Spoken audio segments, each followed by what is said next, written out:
Hasil rapat perdana Board of Peace atau Dewan Perdamaian menyatakan Indonesia ditunjuk menjadi wakil komandan pasukan stabilisasi internasional atau ISF yang baru dibentuk di Gaza. Kemudian bagaimana Indonesia bisa mengemban tugas ini dan bagaimana perdamaian ini bisa terwujud.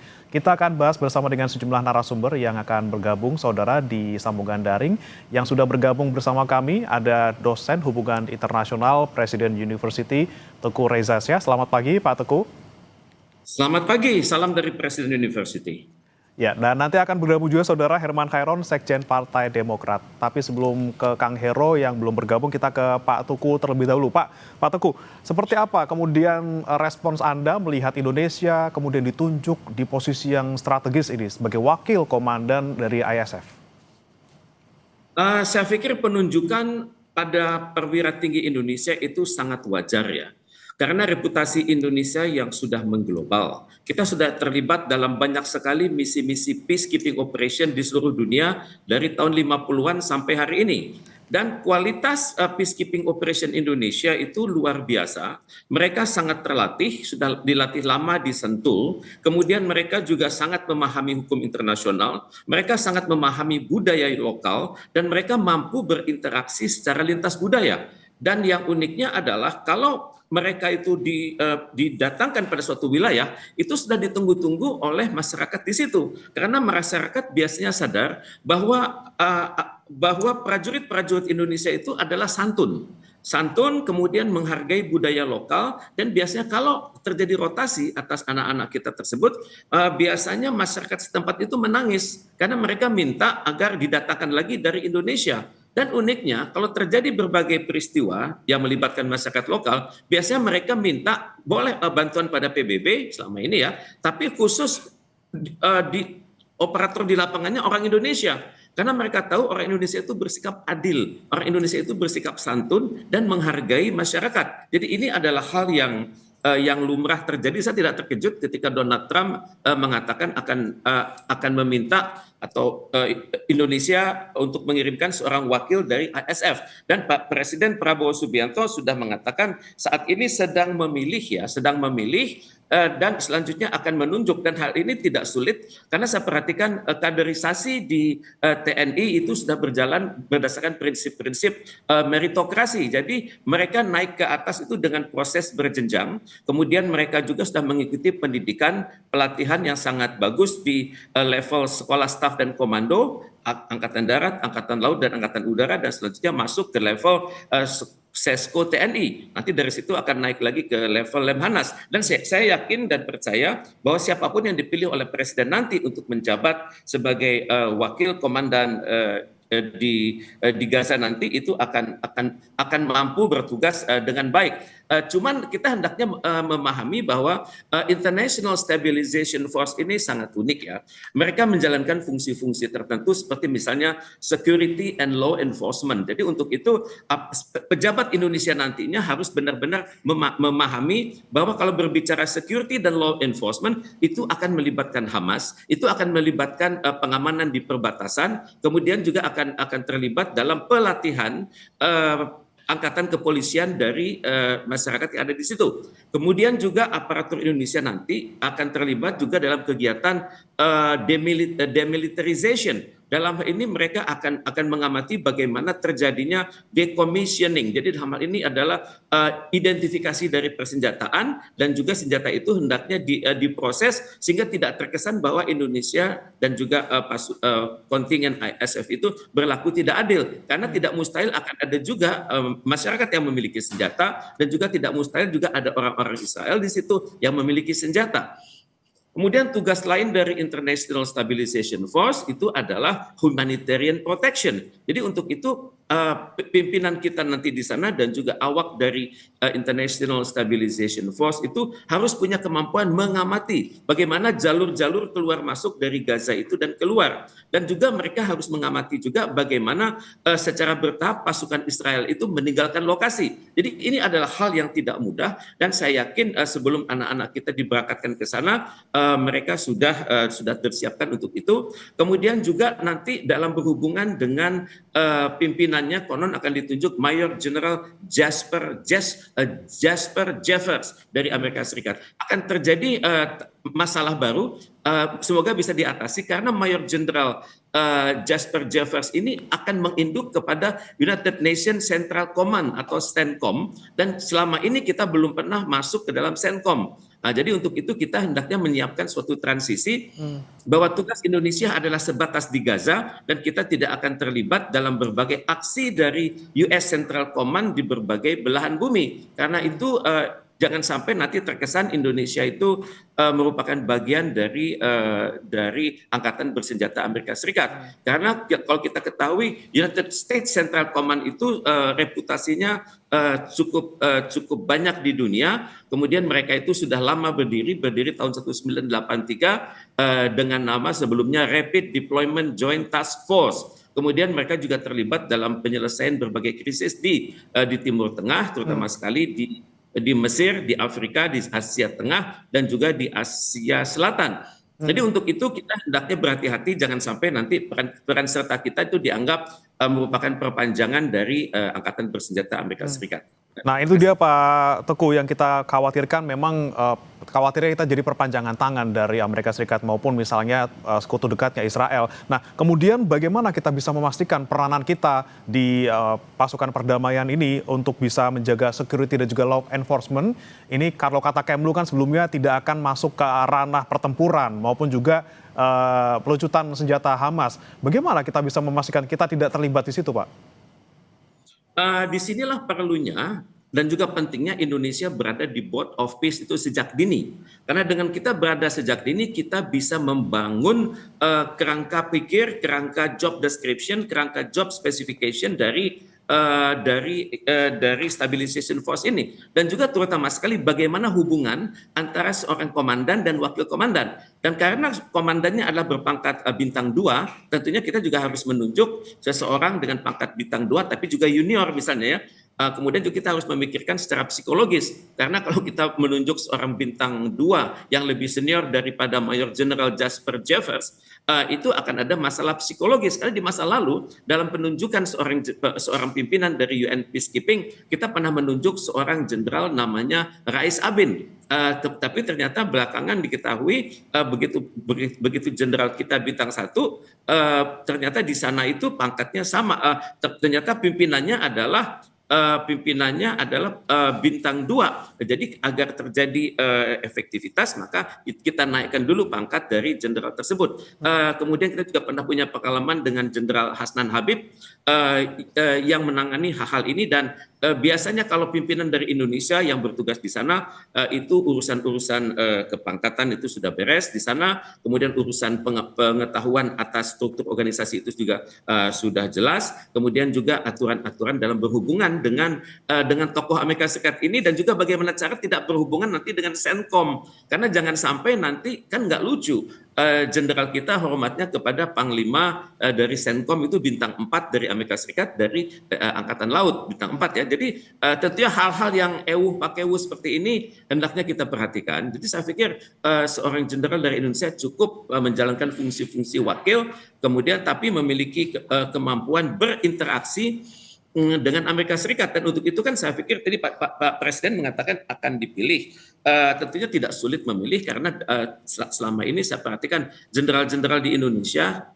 itu sudah terbiasa mengikuti program-program pelatihan di Amerika Serikat. Misalnya di Fort, namanya Fort ya, Fort Leavenworth, Fort Bragg. Kemudian itu sudah biasa kita perhatikan misalnya di masa lalu. Pak Prabowo sendiri pernah berlatih di Pangkalan Amerika Serikat, kemudian Presiden Susilo Bambang Yudhoyono pernah juga berlatih di sana, dan biasanya perwira Indonesia kalau berlatih di luar negeri itu rankingnya selalu tinggi, karena memang kita memilih prajurit-prajurit dan juga perwira-perwira yang sangat berkualitas, karena mereka membawa nama baik bangsa Indonesia. Jadi saya tidak kaget kalau nanti ada wakil komandan dari Indonesia itu akan berperan sangat aktif dalam berbagai forum-forum internasional di lingkungan International Stabilization Force dan juga di lingkungan PBB selanjutnya. Menunjukkan komandan yang pas ini juga harus diperhatikan tentunya untuk tadi menjaga keseimbangan antara komandan juga wakil komandan di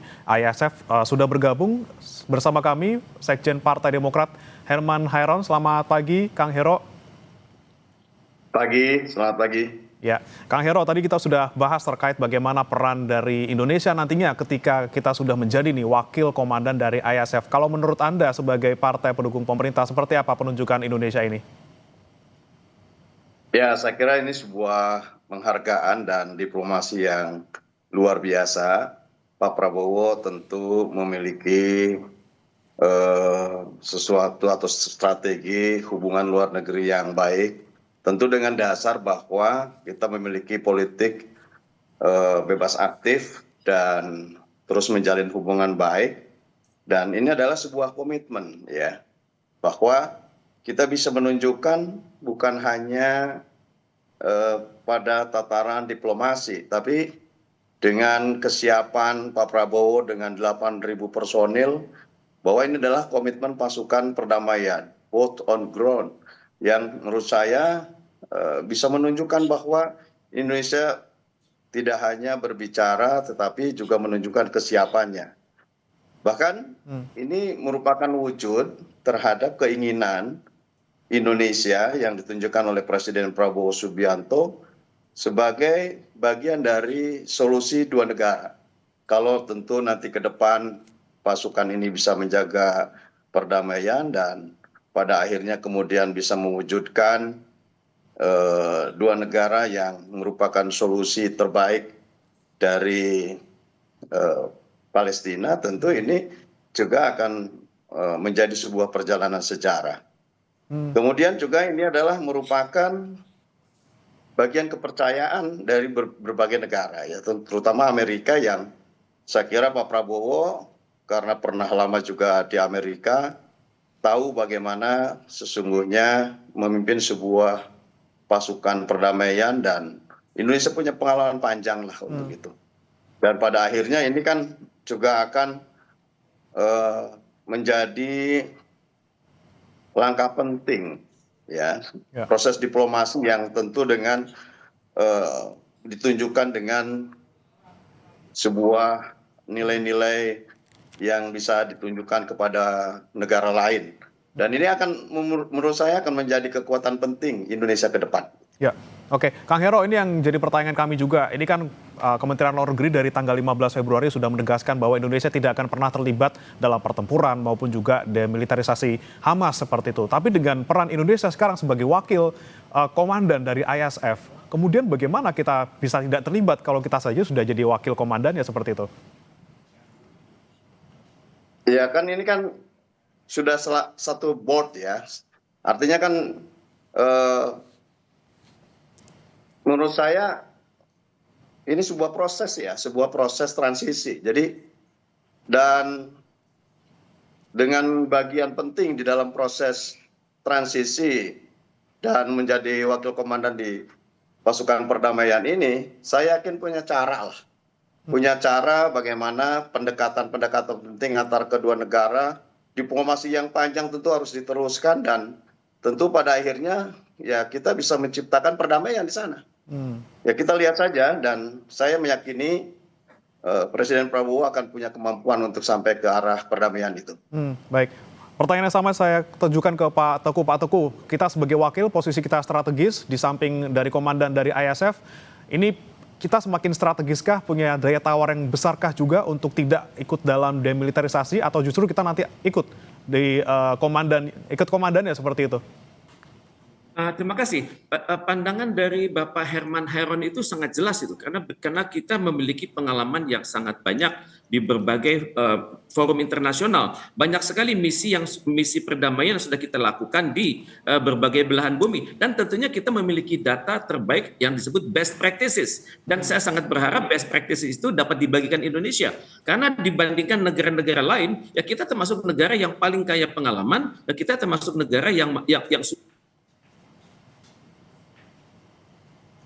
sudah teruji dan terverifikasi sekaligus. Jadi untuk itu memang perlu konsultasi dengan semua anggota Board of Peace ya, sehingga tidak terkesan bahwa Indonesia itu melangkah di luar koridor berlaku di Board of Peace. Jadi dengan keberadaan Pak Prabowo di dalam Board of Peace, dengan pengalamannya yang sangat tinggi, dan juga beliau alumnus dari berbagai pelatihan militer Amerika Serikat, saya pikir tidak sulit bagi Indonesia untuk mendapatkan praktek terbaik, karena banyak sekali namanya misalnya TASCAP, misalnya tugas-tugas akhir dari aparatur militer dari seluruh dunia yang bertugas di Amerika Serikat. Jadi Pak Prabowo punya kelebihan, beliau bisa mengkombinasikan lembaga-lembaga pelatihan yang ada di Indonesia, di Asia Pasifik, di Asia Afrika, dan juga lembaga yang ada di Amerika Serikat. Jadi saya yakin nanti ide-ide yang datang dari presiden kita itu dapat dikatakan lebih unggul dan lebih teruji daripada ide-ide yang datang dari negara-negara lain. Perlukah juga nih Pak Teguh, bagaimana kita bisa membagi tugas yang jelas, batasan yang jelas, koridor yang jelas, di mana pasukan kita ditempatkan, apa saja peran mereka, tentunya untuk menjaga keselamatan pasukan kita juga di sana. Dan untuk itu memang diperlukan informasi yang sangat detail ya. Jadi kita bisa dalam kedudukan kita sebagai Board of Peace, dalam kedudukan kita sebagai wakil komandan, ya tentunya kita berhak mendapatkan data-data intelijen yang selama ini tidak kita miliki. Mungkin data-data intelijen yang kita peroleh ini kualitasnya akan ada lebih tinggi daripada data-data intelijen yang berada di media massa ataupun berada di kalangan atas pertahanan di Timur Tengah. Karena biasanya intelijen Amerika Serikat itu sangat baik, memiliki teknologi remote sensing yang sangat baik dan teruji di lapangan. Dan ini adalah suatu alih teknologi yang sangat bagus dari Amerika Serikat kepada anak-anak kita. Saya nyebut anak-anak karena pada saat Pak Prabowo berbicara bulan Oktober silam, beliau menggunakan kata our sons and daughters. Jadi anak-anak kita ini saya yakin akan sangat banyak mendapatkan pengalaman di dalam international stabilization forces, dan tentunya hal ini ke depannya akan sangat membantu profesionalisme di kalangan Tentara Nasional Indonesia dalam penugasan mereka di berbagai belahan bumi, dan juga profesionalisme mereka saat menjabat di dalam negeri sendiri. Baik, informasi intelijen sebagai wakil komandan ISF tentunya akan didapatkan Indonesia, tapi saya mau ke Kang Hero dengan kita sebagai wakil lagi-lagi gitu ya, dengan banyaknya informasi intelijen yang bisa kita terima, kemudian juga bisa memastikan posisi-posisi kita di mana saja, batasan-batasan kita di mana saja. Ini bagaimana kita bisa menjamin keselamatan pasukan kita di sana, Kang Hero? Ya, kita bisa melihat dulu ya dari sebuah tujuan bahwa apa yang hari ini diberikan kepercayaan kepada Indonesia ini merupakan keberhasilan dalam penguatan soft power dan kepemimpinan global. Ini dulu yang penting. Dan tentu yang kedua, kita lihat dari komitmen Presiden Prabowo bahwa dengan mempersiapkan personil yang profesional dan kemudian memberikan kepercayaan tingkat internasional pada hari ini karena dijadikan sebagai wakil komandan, dan tentu ini merupakan sebuah kepercayaan yang bernilai dan dipandang bahwa Indonesia ya cukup mumpuni dalam posisi menjadi sebuah negara yang mampu untuk menciptakan perdamaian dunia. Peran aktif ini tentu akan memperkuat posisi Indonesia dalam forum-forum multilateral lainnya, termasuk menurut saya dalam upaya bagaimana mereformasi Dewan Keamanan PBB di masa depan.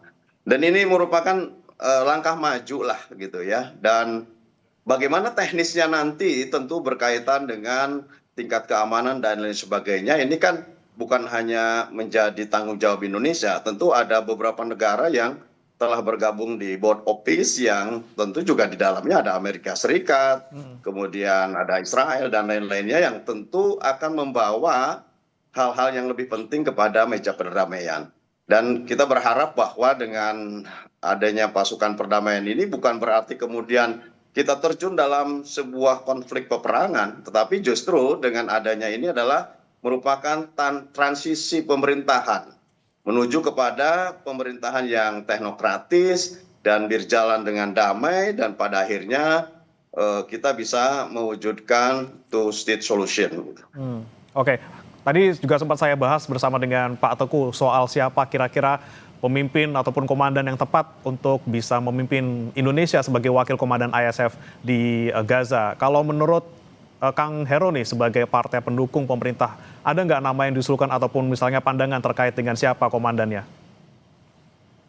Saya kira banyak pilihan ya, dan tentu kalau melihat dari perjalanan sejarah, Pak SBY sendiri pernah menjadi komandan pasukan perdamaian di beberapa negara yang saya kira dari pengalaman-pengalaman panjang kemudian bisa didiskusikan dengan Pak Prabowo yang juga punya pengalaman panjang di dalam dunia militer dan bisa menilai sesungguhnya siapa. Tentu ini kita serahkan saja profesionalitas kepada pimpinan negara ini untuk menunjuk siapa yang tepat untuk bisa memimpin pasukan perdamaian dari Indonesia dan tentu akhirnya ini bisa mewujudkan misi negara bersama dengan negara-negara lainnya yang pada akhirnya bisa menciptakan perdamaian dunia.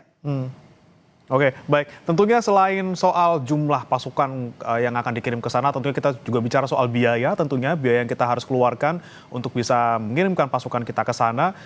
Bagaimana kemudian dari Partai Demokrat melihat kemampuan kita sebagai sebuah negara di Indonesia yang mungkin punya fiskal yang sedang terjepit juga sekarang.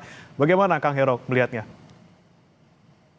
Ya semuanya sudah dalam perhitungan menurut saya. Karena pasti ya bukan kita hanya terjun dalam sebuah komitmen mewujudkan perdamaian dunia dengan mengirimkan pasukan dan berkonsekuensi terhadap biaya. Tapi pada sisi lain menurut saya ada tingkat kepercayaan yang semakin baik terhadap Indonesia dan ini sesungguhnya juga akan menciptakan sebuah opportunity ya dan ini akan berkembang menurut saya kepada diplomasi ekonomi dan lainnya. Tentu ada sesuatu yang ini menjadi bagian penting dalam prestasi bangsa kita juga ini bisa mendatangkan hal lain.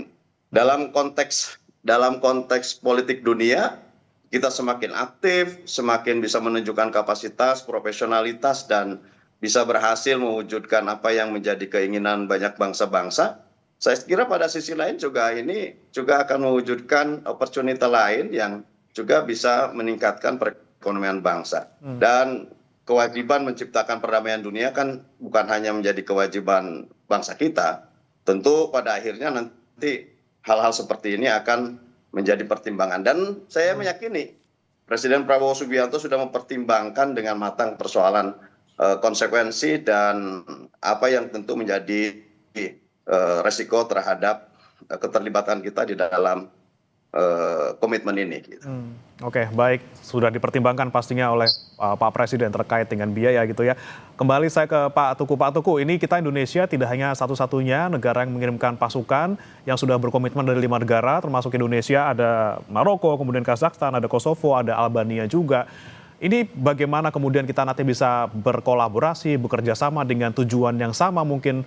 Bagaimana kemudian kita bisa menyatukan ide dan juga gagasan yang sama untuk perdamaian Palestina dan juga untuk solusi dua negara? Memang disinilah peranan hubungan internasional ya. Kita memiliki hubungan baik dengan negara-negara tersebut di level bilateral, misalnya dengan Maroko, dengan Albania, dengan Kosovo, dengan Kazakhstan. Dengan adanya hubungan baik tersebut, maka kita sudah mengerti bagaimana proses perkembangan militer dan kepolisian yang ada di sana. Bahkan kalau nanti misalnya dari Turki juga akan ada timnya, kita juga sudah memiliki hubungan yang baik dengan Turki, apalagi di dalam berbagai forum-forum kerjasama bilateral dan juga MIKTA misalnya. Kemudian juga kita juga sadar bahwa untuk itu diperlukan memang seleksi anak-anak kita yang nanti masuk ke dalam stabilization force itu yang benar-benar siap pakai gitu, yang sudah bukan hanya terlatih dengan baik, tapi juga sudah mengikuti seleksi psikologi sebelum mereka berangkat. Dan ini juga hal-hal yang juga harus pikirkan. Kemudian juga bagi para operator Indonesia nanti yang levelnya lebih senior, tentunya kan mereka sudah harus mengerti sehingga tidak perlu belajar lagi begitu karena pelatihan di Sentul itu sudah sangat bagus. Jadi nanti mereka sudah mengerti bagaimana yang namanya transisi pemerintahan, kemudian bagaimana prosedur bekerja secara damai dan juga mereka sudah siap dari segi profesionalisme. Mereka sudah terlatih secara meritokrasi dan juga mereka sudah juga memenuhi kriteria kapabilitas dan akseptabilitas. Jadi ini yang harus kita yakinkan pada diri kita sendiri bahwa anak-anak kita yang berangkat nanti itu sudah siap pakai, sudah siap berinteraksi secara lintas kelembagaan dan juga taat pada hukum internasional dan benar-benar mampu menerapkan nilai-nilai luhur Pancasila di lingkungan yang baru tersebut. Karena lingkungan baru tersebut tidak aman-aman saja, itu kita berhadapan di satu lingkungan di mana masyarakatnya, satu keluarga itu pasti ada beberapa orang yang sudah meninggal. Pasti ada mereka yang menyaksikan bagaimana anak kecil itu meninggal. Mereka sudah melihat juga bagaimana bom itu bekerja. Dan juga harus diperhatikan nanti anak-anak kita yang bertugas di bidang ZENI itu harus berhati-hati sekali. Kalau berurusan dengan puing-puing bangunan, itu barangkali suasana kejiwaannya akan lain. Kemudian juga di bekas-bekas wilayah yang sudah dibom tersebut, tidak mustahil itu masih ada bom yang bekerja. Kemudian juga tidak mustahil masih ada sisa-sisa kimia yang sangat berbahaya. Jadi untuk itu mohon Indonesia benar-benar mempersiapkan tim Indonesia sehingga benar-benar siap datang ke sana dan siap bertugas dan siap untuk berprestasi. Dan untuk itu saya berharap ini merupakan suatu lahan buat diplomasi publik Indonesia di level internasional. Karena belum pernah kejadian kita datang kepada suatu misi yang luar biasa ini dan yang masih banyak dipertanyakan oleh kalangan PBB sekaligus. Dan untuk itu tentunya kita harus benar-benar serius karena kalau kita perhatikan hari ini PBB itu masih mengadakan pertemuan sampai kemarin, mereka masih membahas situasi di Timur Tengah dan mereka juga mengkritisi gejolak yang terjadi di West Bank. Jadi kedepannya saya pikir Board of Peace yang ada Indonesia juga sudah berbicara juga, bukan hanya soal Gaza, tapi juga perkembangan di West Bank yang sangat mengkhawatirkan. Oke, baik. Terakhir saya ke Kang Hero. Kang Hero, tadi sempat disebutkan juga oleh Pak Teguh, bagaimana kita bisa mempersiapkan 8.000 pasukan kita untuk bisa berangkat ke sana dalam keadaan siap, baik secara fisik, psikologis, juga maupun teknis. Masukan Anda untuk pemerintah? Ya. Semoga ini bisa dijalankan misi ini dengan baik ya, dan tentu ada manfaat penting bagi kita bagaimana dengan pengiriman pasukan dengan skala besar ini akan memberikan keuntungan teknis pertahanan bagi nasional kita, dan tentu pengalaman operasional personel TNI akan mendapatkan pengalaman yang sangat berharga karena di sana akan kita dihadapkan dengan pengelolaan zona konflik yang kompleks dan berteknologi, dan tentu pengalaman ini akan menjadikan hubungan baik dengan negara-negara lain dalam meningkatkan akses akuisisi terhadap alutsista yang lebih modern. Ini penting gitu ya, dan pengalaman ini tentu akan menjadi pengalaman berharga, akan tercatat dalam sejarah, dan mudah-mudahan ini adalah jalan terbaik menuju kepada pembentukan solution yang pada akhirnya Indonesia berperan aktif dan pada akhirnya juga akan memberikan kepercayaan dunia Indonesia bagian penting di dalam percaturan dunia internasional. Dan mudah-mudahan ya bisa didukung penuh oleh negara-negara yang saat ini terlibat langsung di dalamnya, dan pada akhirnya pengiriman pasukan perdamaian bukan untuk berperang, tetapi tentu untuk bisa mewujudkan sebuah transisi pemerintahan yang teknokratis dan tentu pada akhirnya bisa menjadi negara yang damai, menciptakan sebuah hubungan baik antar negara, dan pada akhirnya Indonesia bisa mendapatkan manfaat dari semua ini. Itu yang kita harapkan bersama-sama. Indonesia apapun posisinya, apapun jabatannya, dan apapun seberapapun besar perannya, ini adalah konsisten untuk mewujudkan perdamaian di Palestina dan juga mewujudkan solusi dua negara. Terima kasih Pak Teguh Reza Syah, pakar hubungan internasional Presiden University, dan juga Kang Herman Hairon, Sekjen Partai Demokrat, sudah bergabung bersama kami di Sapa Indonesia Pagi. Selamat pagi.